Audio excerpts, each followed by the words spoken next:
श्रीभगवानुवाच मय्यासक्तमनः पार्थ योगैर्युञ्जन्मदाश्रयः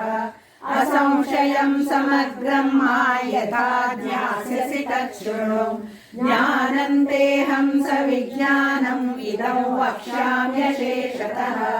यज्ञात्वा नेह भूयोऽन्यज्ञातव्यमवशिष्यते मनुष्याणां सहस्रेषु कश्चिद्यतति सिद्धये यततामपि सिद्धानां कश्चिन्मा वेत्ति तत्त्वतः भूमिरापो नलो वायुः खं मनो बुद्धिरेव च अहङ्कार इतीयं मे भिन्ना प्रकृतिरष्टधा अपरेयमितस्त्वन्यां प्रकृतिं विद्धि मे पराम् जीवभूतां महाबाहो ययेदन्धार्यते जगत् एतद्योनीनि भूतानि सर्वाणीत्युपधारय अहं कृत्स्नस्य जगतः प्रलयस्तथा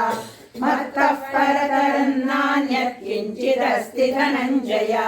मयि सर्वमिदं प्रोतं सूत्रे मणिगणा इव रसोऽहमप्सु कौन्तेय प्रभास्मि शशिसूर्ययोः प्रणवः सर्ववेदेषु शब्दः के पौरुषं नृषु पुण्यो गन्धः पृथिव्यां च तेजश्चास्मि विभावसौ